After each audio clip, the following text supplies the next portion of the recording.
진호야, 여기 있으면 안 돼. 빨리 나가. 박 기사님, 소화전이 안 열려요. 밸브가 잠겨 있어요. 뭐라고? 잠겨 있다고? 영철은 황급히 소화전을 확인해 보더니 얼굴이 새하얗게 변했어요. 정말로 밸브가 단단히 잠겨 있었거든요. 그러는 사이 불길은 점점 더 번지고 있었습니다. 이런 젠장. 공장장님 사무실에 열쇠가 있을 텐데. 하지만 이미 연기 때문에 숨쉬기가 힘들어졌어요. 영철은 진호의 팔을 잡고 급하게 지상으로 끌고 올라갔습니다. 그 사이에도 불길은 계속 번져나갔고 직원들은 공장 밖으로 대피하기 시작했어요. 오늘 사연 시작하기 전에 구독과 좋아요는 무료니까 한 번씩만 눌러주시면 영상을 만드는데 큰 힘이 되겠습니다. 사연 시작하겠습니다. 새벽 5시 인천 전통시장의 골목길에는 아직 깊은 적막이 흘렀습니다. 가로등 불빛만이 촉촉하게 젖은 아스팔트를 희미하게 비추고 있었어요. 이춘자는 여느 때처럼 무거운 발걸음으로 채소 가게 앞에 도착해서 낡은 열쇠로 셔터를 올렸습니다. 철컥거리는 셔터 소리가 고요한 새벽을 깨뜨리자 길고양이 한 마리가 놀라서 골목 저편으로 사라졌어요. 75세의 나이에도 허리는 꼿꼿했지만 깊게 패인 이마의 주름과 굽은 어깨는 세월의 무게를 고스란히 담고 있었죠. 특히 눈가의 주름은 웃음보다는 눈물로 만들어진 것 같았습니다. 또 하루가 시작되는구나. 춘자는 작은 한숨을 내쉬며 가게 안쪽에서 플라스틱 바구니들을 꺼냈어요. 40년째 똑같은 자리에서 채소 장사를 하고 있는 춘자에게 이 모든 준비 과정은 이미 몸에 밴 기계적인 움직임이었습니다. 싱싱한 상추를 다듬고 시들어가는 잎사귀들을 골라내며 무와 배추를 크기별로 가지런히 정리하는 일이요. 무로스로 채소들에 물을 뿌리는 동안 춘자의 마음 한구석에는 늘 차가운 공허함이 자리했어요. 남편 윤기섭이 폐암으로 세상을 떠난 지도 벌써 23년이 넘었고 그 남편과 함께 홀로 키운 외아들 강진호는 19살 꽃다운 나이에 이 세상을 덩졌으니까요. 진호가 떠난 그날 이후로 춘자의 웃음소리는 시장에서 완전히 사라졌습니다. 예전엔 단골 손님들과 정답게 안부를 묻고 이거 하나 더 가져가세요 하며 덤도 후하게 주곤 했던 춘자였는데 이제는 얼마예요? 1,000원입니다. 하는 필요한 말만 간단히 주고받을 뿐이었어요. 상인들도 언젠가부터 춘자 앞에서는 조심스러워했죠. 아무도 직접 말하지는 않았지만 다들 알고 있었거든요. 30년 전 그 사건을 말이에요. 어머, 벌써 준비하고 계시네요. 옆 가게 생선 장수 박술래가 먼저 도착해서 인사를 건넸습니다. 하지만 춘자는 고개만 살짝 끄덕일 뿐 말은 하지 않았어요. 술래도 더 이상 말을 걸지 않고 자기 가게 준비를 시작했습니다. 이런 어색한 침묵이 벌써 몇 년째 이어지고 있었거든요. 시간이 흐르면서 하나둘 상인들이 모여들기 시작했어요. 김치 장수 이영숙, 건어물 가게 최덕수, 떡집 할머니 정옥분까지. 이들은 서로 반갑게 인사를 나누며 하루를 시작했지만 춘자에게는 눈인사 정도만 건넸을 뿐입니다. 아직도 저 할머니 아들 얘기하면 안 되는 거지? 멀리서 들려오는 속삭임에 춘자의 어깨가 움츠러들었어요. 쉿, 소리 내지 마. 소화전 잠가서 사람들 죽게 만든 그 아들 말이야. 참 안 됐어. 그래도 자식 잃은 마음이 오죽하겠나? 그건 그렇지만 12명이나 죽었다며. 진짜 무서운 일이었지. 이런 수군거림이 들려올 때마다 춘자는 귀를 막고 싶었습니다. 하지만 그럴 수도 없어서 그냥 고개를 더 숙이고 손으로 채소만 만지작거렸어요. 진호가 세상을 떠난 지 30년이나 흘렀지만 사람들의 시선과 입방아는 여전했거든요. 어떤 때는 아이들이 지나가면서 방화범 할머니라고 수군거리기도 했어요. 장마철이라 그날도 보슬보슬 비가 내리고 있었습니다. 춘자는 천막의 끈을 다시 한번 점검하고 나서 가게 구석에 놓인 낡은 라디오를 켰어요. 적막한 새벽 시간과 사람들의 차가운 시선을 견디게 해주는 건 라디오에서 흘러나오는 음악과 뉴스뿐이었거든요. 좋은 아침입니다. 오늘은 흐린 날씨가 이어지겠습니다. 아나운서의 목소리가 차분하게 울려 퍼졌어요. 춘자는 상추를 포장지에 싸며 대충 듣고 있었는데 갑자기 귀에 꽂히는 소식이 흘러나왔습니다. 다음은 지역 뉴스입니다. 30년 전 인천 대성섬유공장 폭발 사건과 관련하여 당시 공장장이었던 박성호 씨가 지난 사흘 전 별세했습니다. 춘자의 손이 딱 멈췄습니다. 포장지를 쥔 손이 부들부들 떨리기 시작했어요. 고인은 사고 이후 공장을 정리하고 다른 사업에 종사하다가 최근 투병 생활을 해왔던 것으로 알려졌습니다. 당시 사고로 12명이 사망하고 20여 명이 다쳤던 이 사건은 박성호라는 이름, 대성섬유공장이라는 단어들이 춘자의 귀에서 맴돌았어요. 30년 전 그날 진호가 엄마 돈 벌어서 장사 미천 보태드릴게요 하며 설레는 마음으로 처음이자 마지막으로 아르바이트를 하러 갔던 바로 그곳이었거든요. 라디오는 계속해서 박성호의 생애와 장례식 일정을 소개했지만 춘자에게는 한마디도 제대로 들리지 않았습니다. 가슴이 두근거리기 시작했고 손끝이 차가워졌어요. 30년 만에 듣는 그 사람의 이름이 마치 오래된 상처를 다시 도려내는 것 같았습니다. 빗소리가 천막을 두드리는 소리와 함께 춘자의 마음속에서도 무언가가 격렬하게 요동치기 시작했습니다. 30년 동안 가슴 깊숙이 묻어두려 애썼던 그날의 기억들이 하나씩 선명하게 되살아나기 시작했거든요. 진호의 해맑던 미소, 엄마 첫 출근인데 잘 다녀올게요 하며 새 작업복을 입고 나서던 모습, 그리고 그날 밤 경찰서에서 들려온 끔찍한 소식까지 말이에요. 1994년 7월 15일 무더운 여름날이었습니다. 19살 강진호는 새벽부터 일어나서 어머니가 다려준 작업복을 정성스럽게 입었어요. 파란색 작업복에는 아직 풀 냄새가 났고 진호의 얼굴에는 설렘과 긴장이 함께 어려 있었습니다. 엄마, 진짜 열심히 할게요. 하루에 2만 원씩 받는다니까 한 달이면 60만 원이에요. 진호는 거울 앞에서 작업모를 반듯하게 쓰며 들뜬 목소리로 말했어요. 이춘자는 아들의 뒷모습을 바라보며 가슴이 뭉클했습니다. 남편이 세상을 떠난 후 혼자서 장사를 해왔지만 늘 빚에 쪼들렸거든요. 특히 겨울철에는 채소가 잘 안 팔려서 장사 미천도 부족했고요. 진호야, 무리하지 말고 천천히 배워. 첫날이니까 실수해도 괜찮아. 알겠어요, 엄마. 걱정하지 마세요. 진호는 어머니의 볼에 뽀뽀를 하고는 경쾌한 발걸음으로 집을 나섰습니다. 인천 남구에 있는 대성섬유공장까지는 버스로 1시간 거리였어요. 진호는 버스 안에서도 설레는 마음을 감추지 못했습니다. 드디어 자신도 돈을 벌어서 어머니를 도울 수 있다는 생각에 가슴이 뛰었거든요. 대성섬유공장은 생각보다 훨씬 큰 규모였습니다. 3층 건물의 굴뚝에서는 하얀 연기가 피어오르고 있었고 이른 아침부터 기계 돌아가는 소리가 요란했어요.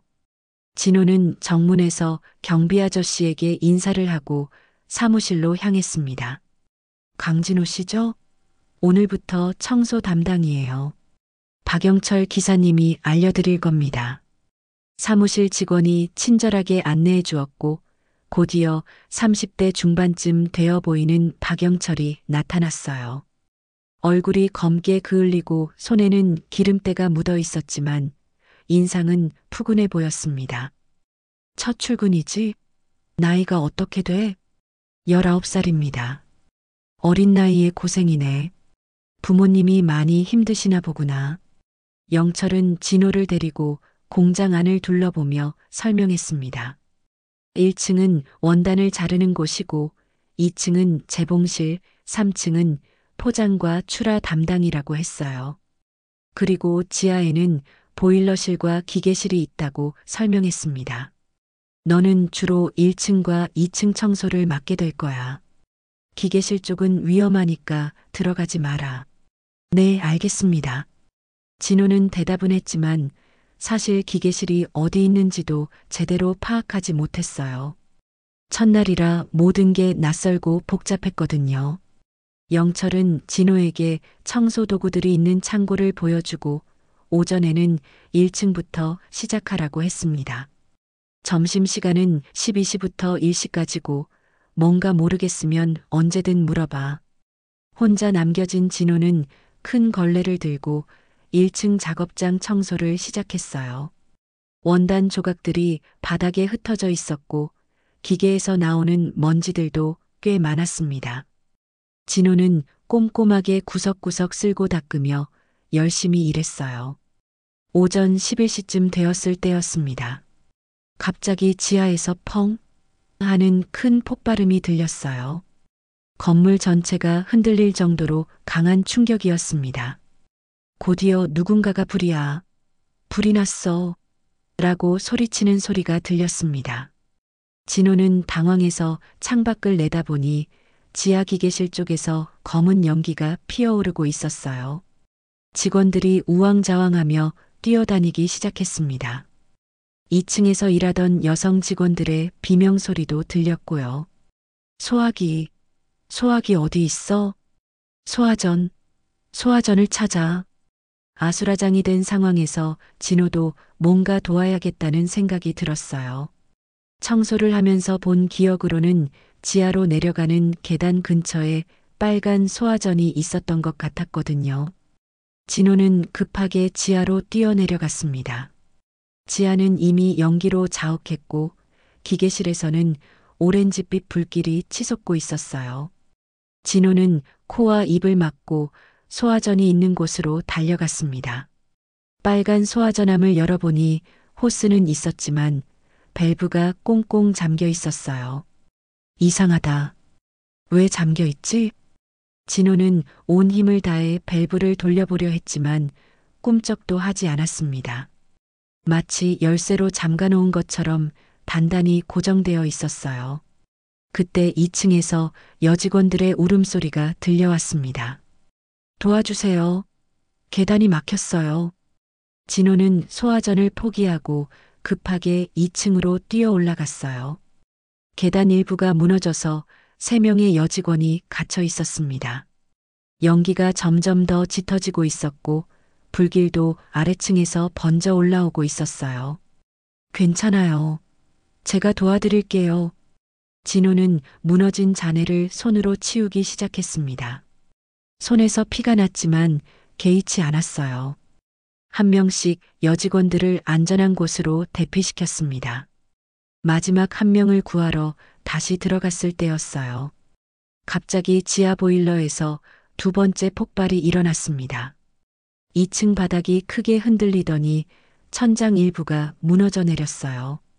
진호는 마지막 여직원을 밀어내면서 소리쳤습니다. 빨리 나가세요. 그 순간 무너진 콘크리트 덩어리가 진호를 덮쳤습니다. 진호는 의식을 잃으며 마지막으로 어머니 얼굴을 떠올렸어요. 엄마 미안해요. 돈도 못 벌어드렸네. 사고 수습이 끝난 후 놀라운 사실이 밝혀졌습니다. 진호가 구해낸 3명의 여직원은 모두 무사했지만 정작 진호는 건물 잔해에 깔려 숨진 채 발견되었어요. 하지만 사고 조사 과정에서 한 직원이 경찰에게 이상한 증언을 했습니다. 아침에 그 새로운 애가 청소하면서 지하를 왔다 갔다 했어요. 소화전 근처에서 뭔가 만지작거리는 것도 봤고요. 이 증언으로 인해 진호는 소화전을 고의로 잠가서 화재 피해를 키운 주범이라는 누명을 쓰게 되었습니다. 사람들을 구하려다 목숨을 잃은 진호가 오히려 방화범으로 몰리게 된 거였어요. 그날 오후 병원에서 아들의 죽음을 확인한 이춘자는 그 자리에서 쓰러졌습니다. 진호의 마지막 모습은 다른 사람들을 구하려다 희생된 영웅이었는데 세상은 그를 살인자로 기억하게 되었거든요. 병원 영안실에서 아들의 차가워진 몸을 확인한 이춘자는 그 자리에서 무너져 내렸습니다. 진호의 얼굴은 평화로워 보였지만 온몸에는 건물 잔해에 깔려 생긴 상처들이 곳곳에 남아 있었어요. 간호사가 화재 현장에서 다른 분들을 구하시다가 돌아가셨다고 들었어요 라고 위로의 말을 건넸지만 춘자에게는 아무것도 들리지 않았습니다. 장례식장에는 진호가 구해낸 3명의 여직원과 그 가족들이 찾아와서 깊이 고개를 숙였어요. 그중 한 명인 김영희 씨는 눈물을 흘리며 말했습니다. 진호 씨가 아니었다면 저희는 모두 죽었을 거예요. 마지막까지 저희를 먼저 내보내고. 하지만 이런 증언들은 곧 묻혀버렸습니다. 사고 이틀 후 신문에 실린 기사 제목은 충격적이었거든요. 대성섬유 화재, 신입 직원의 부주의가 참사 키워라는 제목과 함께 진호의 사진까지 실렸어요. 기사 내용은 더욱 가혹했습니다. 강진호 군이 청소 도중 실수로 소화전 밸브를 잠가 놓아서 초기 진화에 실패했다는 익명의 목격자 진술이 마치 확정된 사실인 것처럼 보도되었거든요. 하지만 정작 진호가 사람들을 구하려다 희생되었다는 내용은 한 줄도 없었어요. 이춘자는 떨리는 손으로 신문을 구겨버렸습니다. 이럴 수가 있나? 우리 진호가 사람을 구하려다 죽었는데. 춘자는 바로 다음 날부터 구청을 찾아갔습니다. 민원실 직원에게 사건의 진실을 밝혀달라고 애원했지만 돌아오는 대답은 차가웠어요. 이미 경찰 조사가 끝났습니다. 목격자 진술도 있고요. 그럼 우리 아들이 구해낸 사람들 증언은 왜 안 듣는 거예요? 그건 사고 당시 혼란스러운 상황이어서 정확하지 않다고 판단됩니다. 춘자는 경찰서도 찾아갔습니다. 담당 형사는 서류를 뒤적이더니 피곤한 표정으로 말했어요. 어머니, 마음은 이해하지만 이미 결론 난 사건입니다. 목격자가 분명히 봤다고 하는데 어쩌겠어요. 목격자가 뭘 봤다는 거예요? 우리 아들이 소화전을 잠갔다고요? 소화전 근처에서 뭔가 만지작거리는 걸 봤다고 합니다. 만지작거렸다고 해서 잠갔다는 게 확실한 거예요? 열려고 했을 수도 있잖아요. 하지만 형사는 고개만 저었습니다. 어머니, 감정적으로 나오시면 안 됩니다. 수사는 이미 종료되었어요. 춘자는 절망감에 빠졌습니다. 아무도 진실에 관심이 없었어요. 12명이나 죽은 큰 사고였기 때문에 누군가는 책임을 져야 했고 이미 세상을 떠난 진호가 그 희생양이 된 것 같았습니다. 며칠 후부터 시장에서의 시선이 달라지기 시작했습니다. 상인들은 춘자와 눈을 마주치지 않으려 했고 손님들도 하나둘 발길을 끊었어요. 특히 아이들의 반응이 가장 잔혹했습니다. 저기 방화범 아들 엄마야. 우리 엄마가 그 집 물건 사지 말라고 했어. 어떤 날은 초등학생들이 춘자의 가게 앞을 지나가면서 돌멩이를 던지기도 했어요. 춘자는 그럴 때마다 고개를 숙이고 참아야 했습니다. 항의라도 하면 역시 그 아들의 그 어미라는 소리나 들을 뿐이었거든요. 진호의 친구들도 하나둘 연락을 끊었습니다. 장례식에 왔던 친구들도 부모들의 만류로 더 이상 춘자네 집에 오지 않았어요. 심지어 진호와 가장 친했던 민수까지도 어느 날부터 피하기 시작했습니다. 가장 힘들었던 건 진호의 묘비를 세울 때였습니다. 석공소 아저씨가 난색을 표했거든요. 강진호라는 이름을 새기면 사람들이 알아볼 텐데요. 그럼 어떻게 하라는 거예요? 차라리 무명 청년이라고 새기시는 게 어떨까요? 춘자는 가슴이 미어졌습니다. 자신의 아들이 자기 이름조차 제대로 새길 수 없는 처지가 되었다는 게 믿어지지 않았어요. 결국 진호의 묘비에는 사랑하는 아들이라는 말만 작게 새겨졌습니다. 시간이 지날수록 춘자의 삶은 점점 더 외로워졌습니다. 예전에는 저녁이면 진호와 함께 텔레비전을 보며 이런저런 얘기를 나누곤 했는데 이제는 혼자서 적막한 시간을 견뎌야 했어요. 진호의 방은 그대로 두었지만 들어갈 때마다 가슴이 찢어질 것 같았습니다. 장사도 예전 같지 않았어요. 단골 손님들이 떠나면서 하루 매출이 반으로 줄었습니다. 어떤 날은 종일 앉아 있어도 10,000원도 안 되는 돈밖에 벌지 못했어요. 그렇게 빚은 늘어만 갔고 춘자는 점점 더 초라해져 갔습니다. 가장 가슴 아팠던 건 진호의 기일이었습니다. 춘자는 혼자서 제사상을 차리고 진호가 좋아하던 김치찌개를 끓였어요. 촛불을 켜고 향을 피우며 진호의 영정사진을 바라보는데 눈물이 멈추지 않았습니다. 진호야, 엄마가 못나서 내 억울함도 못 풀어주고. 그날 밤 춘자는 진호의 옷가지들을 정리하다가 작업복을 발견했어요. 진호가 마지막으로 입었던 바로 그 파란색 작업복이었습니다. 춘자는 그 옷을 꼭 껴안고 하염없이 울었어요. 우리 진호는 착한 아이였는데, 사람을 구하려다 죽은 건데. 하지만 아무리 울어도 세상은 변하지 않았습니다. 진호는 여전히 화재를 키운 범인으로 기억되었고 춘자는 그 아들의 어미로 손가락질 받아야 했어요. 춘자의 인생은 그날 이후 완전히 멈춰버렸습니다. 시계바늘은 돌아가고 계절은 바뀌었지만 춘자의 마음속 시간은 30년 전 그날에서 멈춰 있었거든요.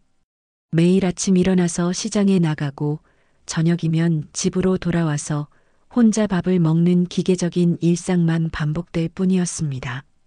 그렇게 30년이라는 긴 시간이 흘렀지만 춘자의 상처는 아물지 않았어요. 오히려 시간이 갈수록 더 깊어져만 갔습니다. 30년이 흐른 어느 장마철 오후 시장에는 평소보다 손님이 적었습니다. 보슬비가 내리는 날씨 탓에 사람들이 외출을 꺼렸거든요. 이춘자는 젖은 상추잎을 하나씩 털어내며 무료한 시간을 보내고 있었어요. 오후 3시쯤 낯선 중년 남자가 춘자의 가게 앞에 멈춰 섰습니다. 50대 중반쯤 되어 보이는 그 남자는 한참 동안 춘자를 바라보더니 조심스럽게 입을 열었어요. 혹시 이춘자 씨 맞으신가요? 춘자는 고개를 들어 그 남자를 바라봤습니다. 전혀 본 적 없는 얼굴이었어요. 머리는 반백이 되었고 얼굴에는 무언가 괴로워하는 듯한 그림자가 드리워져 있었습니다. 네, 그런데 누구세요? 저는 박영철이라고 합니다. 30년 전에 대성섬유공장에서 일했습니다. 그 순간 춘자의 얼굴이 하얗게 변했습니다. 대성섬유공장이라는 말을 듣자마자 가슴이 쿵 하고 뛰기 시작했어요. 30년 전 그날 진호가 처음이자 마지막으로 일하러 간 바로 그곳이었거든요. 당신이 그때 그 공장에. 네. 진호 군에게 청소 일을 가르쳐 준 사람이에요. 이제야 춘자의 기억이 되살아났습니다. 진호가 첫 출근 전날 밤에 말했던 내용이었어요. 엄마, 박영철이라는 설비기사님이 저를 가르쳐 주신대요. 영철은 주위를 둘러보더니 작은 목소리로 말했어요. 여기서는 곤란할 것 같은데 잠깐 다른 곳에서 얘기할 수 있을까요? 두 사람은 시장 뒤편의 작은 쉼터로 자리를 옮겼어요. 빗소리가 비닐 지붕을 두드리는 소리만 들렸습니다. 영철은 한참 동안 말을 못하고 있다가 마침내 입을 열었어요. 그날 정말 미안했습니다. 무슨 진호 군이 억울하게 죽었어요. 춘자의 심장이 쿵 하고 뛰었습니다. 30년 만에 처음 듣는 말이었거든요. 당신이 뭘 안다고. 진호군은 절대로 소화전을 잠그지 않았어요. 그날 소화전 밸브는 이미 며칠 전부터 잠겨 있었거든요. 뭐라고요? 춘자는 깜짝 놀라서 영철을 바라봤습니다. 기계실 누수 때문에 공장장이 밸브를 잠가두라 했어요. 진호군이 오기 사흘 전에 말이에요. 영철의 목소리가 떨렸습니다. 그럼 우리 진호가 잠근 게 아니라는 거예요? 네. 진호군은 오히려 그 밸브를 열려고 했어요. 불이 났을 때 제가 봤거든요. 온 힘을 다해 돌리려고 하는 걸 말이에요. 춘자의 눈에서 눈물이 쏟아지기 시작했습니다. 30년 동안 가슴에 맺혔던 한이 터져 나오는 것 같았어요. 그럼 왜 그때 말하지 않았어요? 영철은 고개를 떨구었습니다. 저도 가족이 있었어요. 공장이 문을 닫으면 다 굶어 죽을 판이었거든요. 그래서 우리 진호를 희생양으로 만든 거예요? 공장장이 그러더라고요. 이미 죽은 아이 하나 때문에 살아있는 사람들까지 피해를 봐야 하냐고. 영철은 주머니에서 낡은 수첩을 꺼냈습니다. 한 장을 찢어서 춘자에게 건넸어요. 이게 뭐예요? 그때 제가 적어둔 점검 기록이에요. 소화전 밸브를 잠근 날짜가 적혀 있어요. 춘자는 떨리는 손으로 종이를 받아들였습니다. 7월 12일 소화전 밸브 잠금 마이너스 누수 방지라고 적혀 있었어요. 사고가 난 건 7월 15일이었으니 진호가 오기 사흘 전에 이미 밸브가 잠겨 있었다는 뜻이었습니다. 이걸로 우리 진호 억울함을 풀 수 있을까요? 하지만 영철은 고개를 저었어요. 공장장도 돌아가셨고 시간도 너무 오래 지났고 그때 갑자기 영철이 주위를 두리번거리더니 자리에서 벌떡 일어났어요. 저는 이만 가보겠습니다. 잠깐만요. 아직 할 말이. 죄송해요. 하지만 저도 아직 가족이 있어서 이런 일에 깊이 관여하기는. 영철의 목소리가 떨렸습니다. 뭔가 두려워하는 것 같았어요. 그럼 증언이라도 해주세요. 우리 진호가 억울하다고. 그건 어려워요. 제가 나서면 저도 일자리를 잃어요. 정말 미안합니다. 영철은 서둘러 자리를 떠났습니다. 춘자는 그의 뒷모습을 바라보며 절규했어요. 박영철 씨. 하지만 영철은 돌아보지 않고 빗속으로 사라져버렸습니다. 춘자는 손에 쥔 작은 종이 쪽지를 바라보며 절망에 빠졌어요. 드디어 진실을 말해줄 사람이 나타났지만 그 사람마저 끝까지 도와줄 수는 없다는 현실. 춘자는 비에 젖으며 혼자 남겨졌습니다. 손안에 작은 종이 한 장만이 진호의 억울함을 증명하는 유일한 증거였어요. 진호야, 엄마가 꼭 너의 억울함을 풀어줄게. 춘자는 종이를 가슴에 꼭 품고 다짐했습니다. 비록 박영철은 떠났지만 이제 진실을 아는 사람이 자신만이 아니라는 걸 확인했으니까요. 그 작은 희망의 불씨를 안고 춘자는 천천히 가게로 돌아갔습니다. 하지만 춘자는 아직 몰랐어요. 앞으로 더 큰 시련이 기다리고 있다는 걸 말이에요. 박영철과의 만남 이후 며칠 동안 이춘자는 그가 준 종이 쪽지를 보물처럼 간직했습니다. 가슴 깊숙이 품고 다니며 수시로 꺼내보곤 했어요. 7월 12일 소화전 밸브 잠금 마이너스 누수 방지라고 적힌 그 작은 글씨가 진호의 억울함을 풀어줄 유일한 열쇠처럼 느껴졌거든요. 춘자는 용기를 내어 다시 한번 구청을 찾아갔습니다. 30년 전과는 달리 민원실 분위기도 많이 바뀌었고 젊은 직원들이 친절하게 맞아주었어요. 춘자는 떨리는 손으로 종이 쪽지를 꺼내며 말했습니다. 이게 증거예요. 우리 진호가 소화전을 잠그지 않았다는 증거라고요. 담당 직원은 종이를 자세히 살펴보더니 고개를 갸우뚱했어요. 할머니, 이게 언제 적힌 건지 확인할 방법이 있나요? 그때 공장에서 일하던 분이 직접 적어주신 거예요.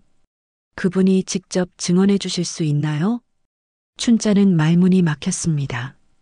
박영철은 이미 연락처도 남기지 않고 사라져 버렸거든요. 게다가 증언을 거부했다고 말할 수도 없었어요. 그분은 지금 연락이 안 돼요.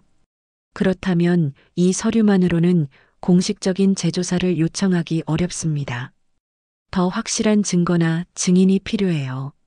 춘자는 허탈한 마음으로 구청을 나섰습니다. 한 줄기 희망이었던 그 종이 쪽지도 아무런 소용이 없다는 걸 깨달았거든요. 그러던 어느 날 춘자에게 더 큰 충격이 찾아왔습니다.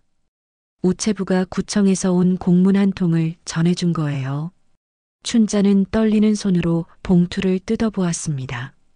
고 강진호 씨 명예회복 신청건에 대한 최종 답변서. 춘자의 심장이 빠르게 뛰기 시작했어요. 혹시 좋은 소식일까 하는 기대감에 서둘러 내용을 읽어내려갔습니다. 관련 법령 및 사례를 검토한 결과 고 강진호 씨는 소화전 차단으로 인한 사망자 증가에 직접적 책임이 있는 것으로 판단되며 새로운 증거 부족으로 명예회복은 불가함을 통보합니다. 춘자는 그 자리에서 주저앉았습니다. 마지막 희망마저 꺾여버린 것 같았어요. 공문에는 더 잔혹한 내용이 이어졌습니다. 또한 본 사건은 이미 법적 절차가 완료된 사안으로 추가적인 민원 제기는 업무 방해에 해당할 수 있음을 알려드립니다. 이는 더 이상 문제를 제기하지 말라는 경고나 다름없었어요. 춘자는 공문을 바닥에 떨어뜨리고 하염없이 울었습니다. 이 소식은 곧 시장에 퍼져나갔어요. 춘자가 계속해서 아들의 명예회복을 위해 노력했다는 사실과 함께 말이죠. 상인들의 반응은 냉담했습니다. 아직도 그 일을 붙들고 있네. 30년이 지났는데도 포기를 안 하는구나. 결국 구청에서도 안 된다고 했잖아. 이제 그만 좀 하지. 더 심한 말들도 들려왔어요. 자꾸 그러면 시장 이미지만 나빠져. 괜히 옛날 일 들춰내서 무슨 소용이야. 그냥 조용히 살면 될 텐데. 이런 수군거림들이 춘자의 귀에 들려올 때마다 가슴이 찢어질 것 같았어요. 사람들은 진실보다는 조용한 일상이 중요하다고 생각하는 것 같았습니다. 특히 같은 상인인 순례가 한 말이 가장 아팠어요. 춘자 씨, 이제 그만하시는 게 어때요? 죽은 사람 일로 산 사람이 계속 고생할 필요는 없잖아요.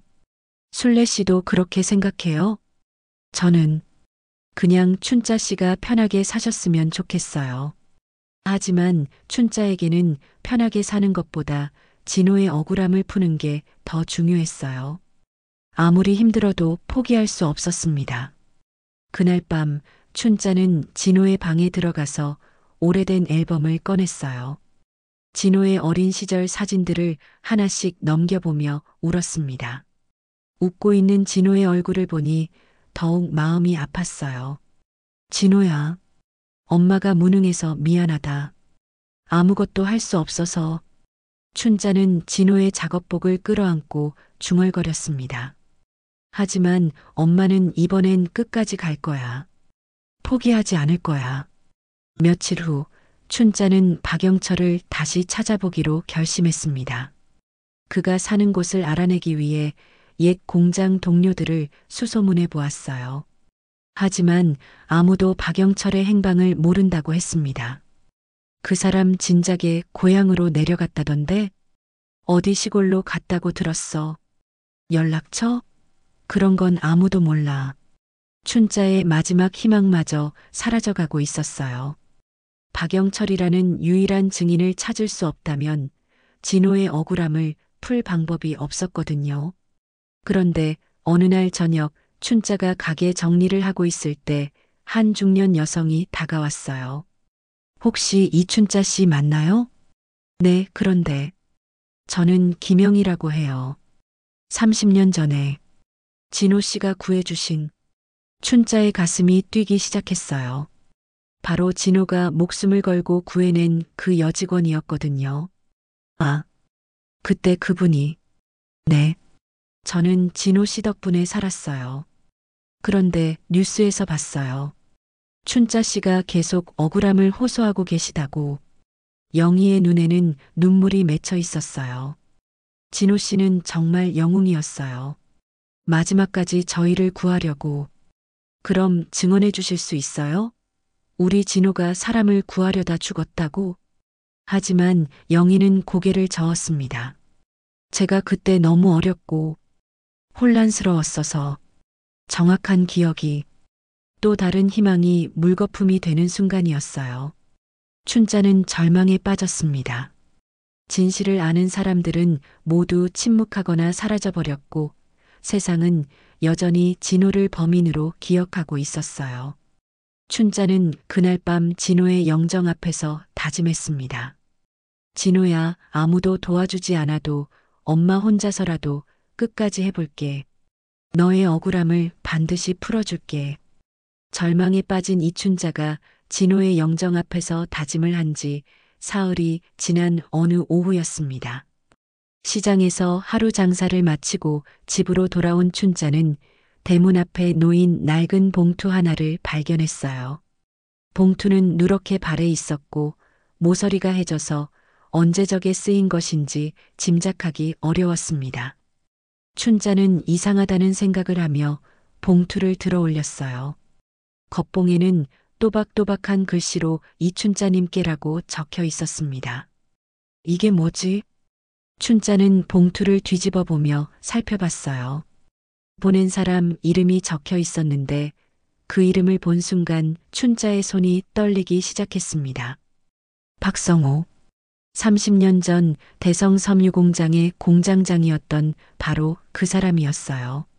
며칠 전 라디오에서 사망 소식을 들었던 바로 그 박성호 말이죠. 춘자는 급하게 집 안으로 들어가서 전등을 켰습니다.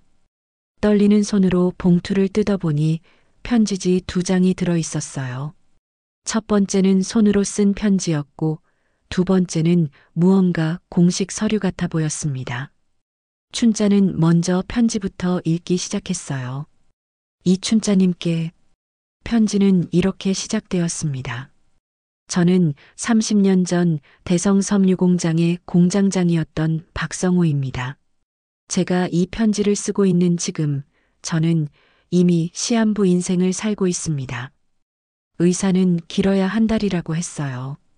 춘자의 심장이 빠르게 뛰기 시작했습니다. 30년 동안 저는 양심의 가책에 시달려 왔습니다. 매일 밤 꿈에 나타나는 그 어린 청년 때문에 잠을 이루지 못했어요. 강진호라는 그 착한 아이 말입니다. 춘자는 진호의 이름이 나오자 눈물이 핑 돌았어요. 진실을 말씀드리겠습니다. 30년 전 그날 기계실에 누수가 생겨서 소화전 밸브를 잠근 것은 바로 저였습니다. 제가 직접 잠갔어요. 편지를 읽던 춘자의 손이 떨렸습니다. 드디어 진실이 밝혀지는 순간이었어요. 물이 새면 전기 합선으로 더 큰 사고가 날 수 있다고 생각했거든요. 하지만 제가 열쇠를 사무실 서랍에 넣고 잠궈버린 것을 직원들에게 알리지 않았습니다. 그게 저의 치명적인 실수였어요. 춘자는 숨을 가쁘게 쉬며 계속 읽었습니다. 불이 났을 때 저는 사무실에서 혼비백산해서 도망치기만 했어요. 소화전 열쇠가 제 사무실에 있다는 걸 깜빡했거든요. 그런데 진호군은 달랐습니다. 편지의 내용이 점점 더 충격적으로 변해갔어요. 제가 창문으로 본 광경을 평생 잊을 수 없습니다. 진호군이 지하로 뛰어내려가서 소화전 밸브를 열려고 안간힘을 쓰는 모습을요. 그 어린 나이에 자신의 목숨을 걸고 다른 사람들을 구하려고 했던 거예요. 춘자의 눈에서 눈물이 쏟아져 내렸습니다. 진호군은 밸브가 열리지 않자 곧바로 2층으로 뛰어 올라갔어요. 갇힌 직원들을 구하러 말이죠. 마지막까지 다른 사람들을 먼저 대피시키고 자신은 무너진 잔해에 깔려 숨졌어요. 편지를 읽으며 춘자는 흐느껴 울었습니다. 30년 만에 듣는 진호의 진짜 모습이었거든요. 하지만 사고 수습 과정에서 저는 비겁한 선택을 했습니다. 제 책임을 숨기고 그 어린아이에게 누명을 씌운 거예요. 한 직원이 진호 군이 소화전 근처에 있었다고 증언하자 저는 그 말을 그대로 둔 채 침묵했어요. 춘자는 분노와 슬픔이 뒤섞인 감정으로 편지를 읽어내려갔습니다. 더 비겁한 건 그 후에도 계속 침묵한 거였어요. 진호 군의 어머니가 구청과 경찰서를 찾아다니며 억울함을 호소한다는 소식을 들었지만 저는 모른 척했습니다. 제 사업과 가족을 지키기 위해서요. 편지는 깊은 참회의 내용으로 이어졌어요. 30년 동안 저는 성공한 사업가로 살았습니다. 하지만 매 순간이 지옥이었어요. 진호 군의 얼굴이 계속 떠올랐고 그 어머니의 눈물을 생각하면 잠을 잘 수 없었거든요. 춘자는 편지지를 꽉 쥐며 계속 읽었습니다. 이제 저도 죽음을 앞두고 있습니다. 더 이상 이 진실을 묻고 갈 수는 없어요. 진호 군은 범인이 아니라 영웅이었습니다. 소화전을 잠근 것도 초기 진화에 실패한 것도 모두 제 책임이에요. 편지의 마지막 부분이었습니다. 이 편지와 함께 당시 설비 점검표 원본을 동봉합니다. 거기에 제가 직접 서명한 소화전 잠금 기록이 남아 있어요.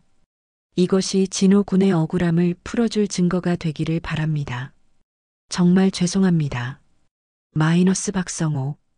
춘자는 편지를 다 읽고 나서 두 번째 종이를 집어들었어요. 그것은 정말로 1994년 7월 12일자 설비 점검표였습니다.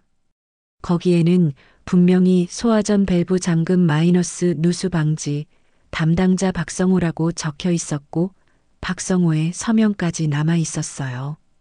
춘자는 그 자리에서 무릎을 꿇고 울었습니다. 30년 만에 진호의 억울함을 증명할 결정적인 증거를 손에 넣게 된 거였어요. 진호야, 진호야, 이제 모든 게 밝혀질 거야.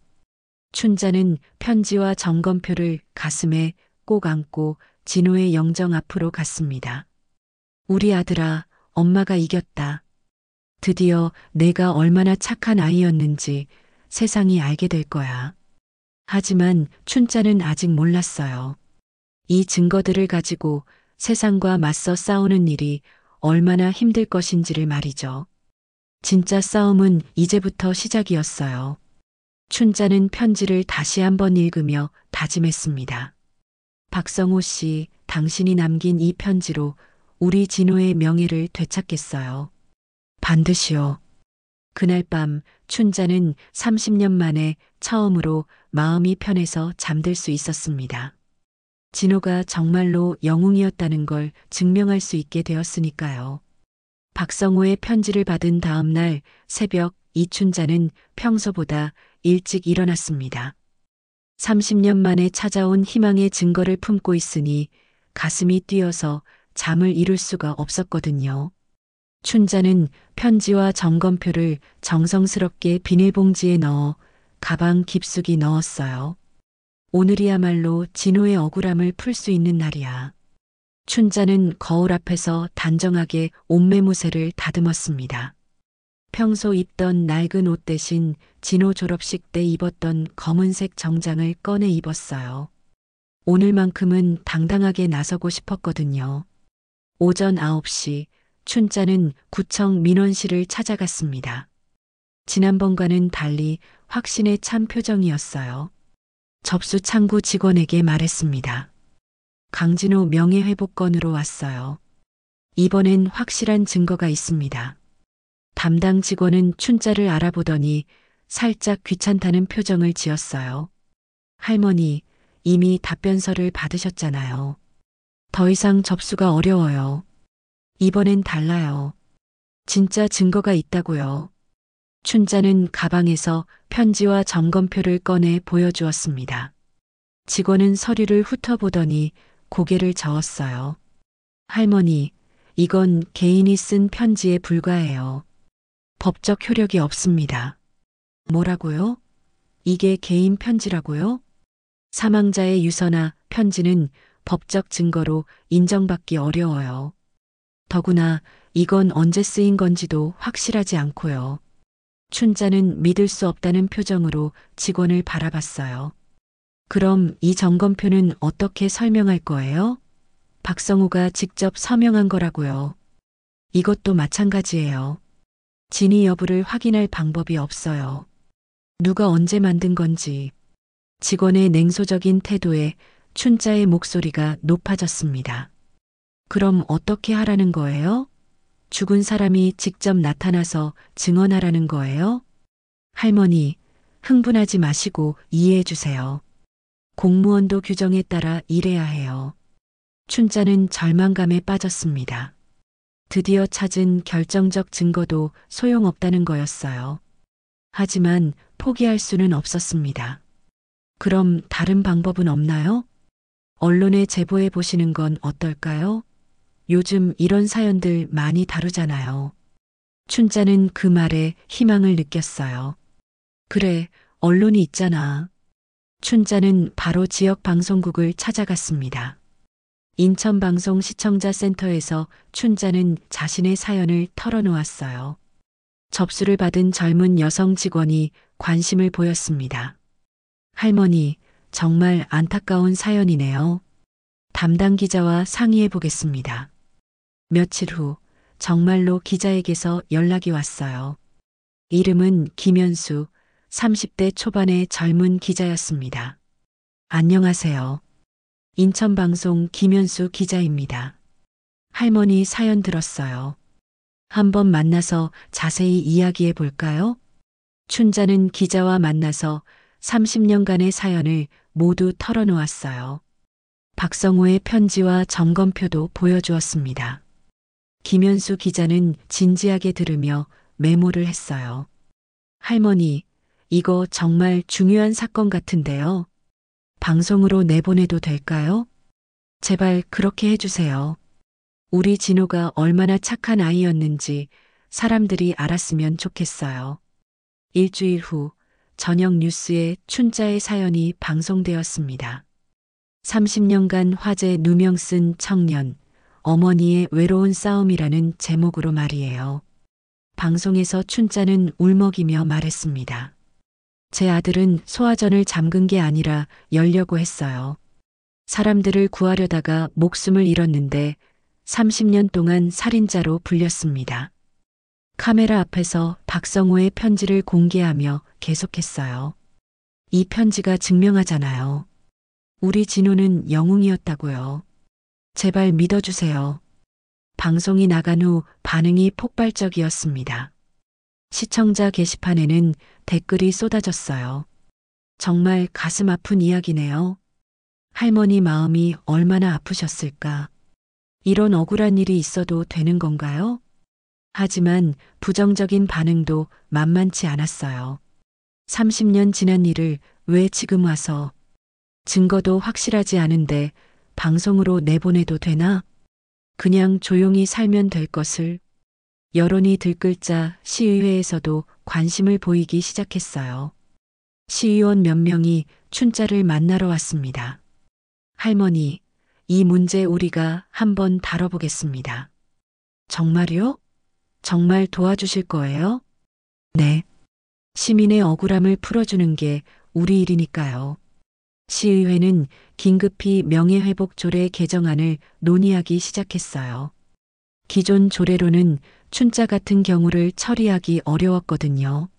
하지만 순탄하지만은 않았습니다. 일부 시의원들이 반대 의견을 냈어요. 이런 개별 사항까지 다 처리하면 행정이 마비됩니다. 법적 근거도 부족한데 감정에 휩쓸려서는 안 돼요. 찬반 논란이 뜨거웠지만 여론의 힘은 강했어요. 연일 방송과 신문에서 춘자의 이야기가 다뤄졌고 시민들의 관심도 높아졌습니다. 마침내 시의회 본회의에서 투표가 실시되었어요. 춘자는 방청석에서 떨리는 마음으로 지켜봤습니다. 명예회복 조례 개정안에 찬성하시는 의원님은 기립해 주시기 바랍니다. 하나둘 의원들이 일어섰어요. 춘자는 숨을 죽이며 세어봤습니다. 15명 중 9명이 일어났어요. 찬성 9표, 반대 6표로 가결되었습니다. 그 순간 춘자는 눈물을 터뜨렸어요. 드디어 진호의 명예를 회복할 길이 열린 거였습니다. 의장이 말했습니다. 앞으로 이 조례에 따라 강진호 씨 사건을 재검토하겠습니다. 춘자는 방청석에서 일어나 깊이 고개를 숙였어요. 감사합니다. 정말 감사합니다. 30년 만에 세상이 춘자의 편에 서준 순간이었어요. 이제 마지막 관문만 남았습니다. 시의회에서 조례 개정안이 통과된 지 한 달 후 드디어 그날이 왔습니다. 이춘자는 새벽부터 일어나서 진호의 영정사진을 정성스럽게 닦았어요. 오늘 시청에서 공식적으로 진호의 명예회복 선언식이 열리는 날이었거든요. 진호야, 오늘 내가 진짜 영웅이었다고 모든 사람이 인정해 줄 거야. 춘자는 떨리는 손으로 진호의 사진을 쓰다듬으며 말했습니다. 30년 동안 기다려온 이 순간이 마침내 현실이 되는 거였어요. 오전 10시 인천시청 대강당에는 많은 사람들이 모여 있었습니다. 기자들, 시의원들, 시민들, 그리고 진호가 구해낸 3명의 여직원도 와 있었어요. 김영애 씨는 춘자를 보자마자 달려와서 손을 꼭 잡았습니다. 할머니, 정말 축하드려요. 진호 씨가 하늘에서 얼마나 기뻐하실까요? 춘자의 눈에서 눈물이 흘러내렸어요. 영희 씨, 고마워요. 내가 있어서 진호가 영웅이었다는 걸 사람들이 믿어주는구나. 시장이 단상에 올라서서 마이크를 잡았습니다. 오늘 우리는 30년 전 억울하게 누명을 쓴 한 청년의 명예를 되찾아주는 뜻깊은 자리를 갖게 되었습니다. 강당 안이 조용해졌어요.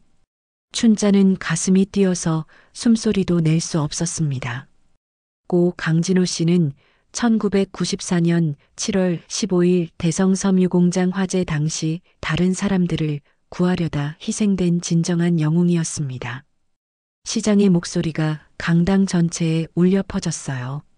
그동안 잘못된 정보로 인해 오해를 받았던 강진호 씨의 명예를 공식적으로 회복하며 화재 구조 희생자로 기록을 변경할 것을 선언합니다. 그 순간 강당에서 박수가 터져 나왔습니다. 춘자는 그 자리에서 울음을 터뜨렸어요. 30년 동안 품어온 한이 비로소 풀리는 순간이었거든요. 또한 강진호 씨의 숭고한 희생 정신을 기리기 위해 인천시 의용소방대 명예대원으로 추서하며 공로패를 수여합니다. 춘자는 떨리는 다리로 단상에 올라갔어요. 시장이 직접 공로패를 전달하며 말했습니다. 할머니께서 30년 동안 포기하지 않고 아들의 억울함을 풀기 위해 애쓰신 모습에 깊은 감동을 받았습니다. 춘자는 공로패를 받아들고 마이크 앞에 섰어요. 30년 만에 세상 앞에서 당당하게 말할 기회가 온 거였습니다. 우리 진호는 정말 착한 아이였어요. 춘자의 목소리가 떨렸지만 힘이 있었어요. 19살 어린 나이에 어머니를 도우려고 일을 시작했는데 첫날부터 다른 사람들을 구하려다 목숨을 잃었어요.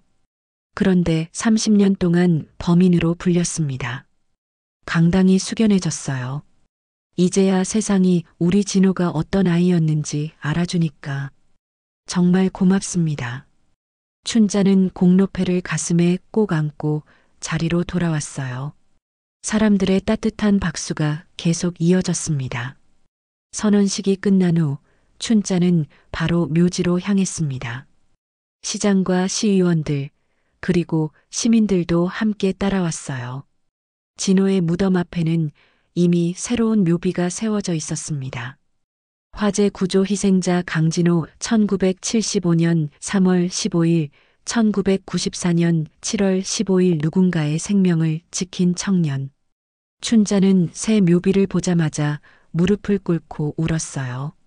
30년 전 무명 청년이라고 새겨졌던 묘비가 드디어 진호의 진짜 모습을 담게 된 거였습니다. 진호야, 이제 모두가 안다. 내가 어떤 아이였는지 말이야. 춘자는 묘비를 쓰다듬으며 진호의 이름을 힘껏 불렀어요. 강진호, 우리 진호. 30년 동안 숨겨두었던 그 이름을 이제야 당당하게 부를 수 있게 된 거였어요. 주변 사람들도 함께 묵념을 올렸습니다. 김현수 기자가 춘자에게 다가와서 말했어요. 할머니, 이 이야기 전국에 방송될 예정이에요. 많은 사람들이 진호 씨를 기억하게 될 거예요. 고마워요. 우리 진호가 영웅이었다는 걸 많은 사람이 알았으면 좋겠어요. 그날 저녁 전국 뉴스에서 춘자의 이야기가 보도되었습니다. 30년 만에 밝혀진 진실, 누명벗은 화재 영웅이라는 제목으로 말이에요. 뉴스를 본 전국의 시청자들로부터 격려 메시지가 쏟아졌어요. 할머니의 사랑이 기적을 만들어냈네요. 진호 씨는 진짜 영웅이었어요. 포기하지 않은 어머니가 존경스럽습니다. 시장에서도 분위기가 완전히 바뀌었어요. 예전에 춘자를 피하던 상인들이 이제는 먼저 인사를 건넸습니다. 춘자 씨, 정말 대단하세요. 아들 자랑스럽겠어요. 진호가 그렇게 착한 아이였구나. 미안했어요. 어떤 할머니는 춘자의 손을 잡고 말했어요. 나도 아들 있는데 춘자 씨 마음 조금은 알겠어요. 정말 고생 많으셨어요. 춘자는 처음으로 시장에서 웃음을 되찾았어요. 30년 동안 잃어버렸던 웃음이 다시 돌아온 거였습니다. 한 달 후, 춘자는 특별한 손님을 맞았어요. 박영철이 다시 나타난 거였습니다. 그는 뉴스를 보고 찾아왔다고 했어요. 할머니, 정말 죄송했어요. 제가 진작 용기를 냈어야 했는데, 이제 됐어요. 늦었지만 진실이 밝혀졌잖아요. 춘자는 영철을 따뜻하게 맞아주었어요. 이제는 원망보다 감사한 마음이 더 컸거든요. 그날 밤 춘자는 진호의 방에서 오랜만에 편안한 잠에 들었습니다. 진호의 사진을 바라보며 마지막으로 말했어요. 진호야, 이제 엄마도 당당하게 살 수 있을 것 같아. 내가 자랑스러운 아들이라는 걸 온 세상이 알게 되었으니까. 하늘에는 먹구름이 모두 걷히고 따뜻한 햇살이 춘자의 얼굴을 비춰주고 있었어요. 30년 만에 찾아온 진정한 평화였습니다. 춘자의 눈물은 이제 슬픔이 아닌 기쁨의 눈물이었어요. 그 눈물방울이 햇빛에 반짝이며 흘러내렸습니다. 이 사연이 마음에 남는다면 사랑하는 가족과 친구에게 널리 공유해 주세요. 어쩌면 그들의 인생 속에도 같은 이야기가 숨어 있을지 모릅니다. 구독과 좋아요, 그리고 댓글로 함께 마음을 나눠주세요. 지금까지 사연 따라 삼천리였습니다.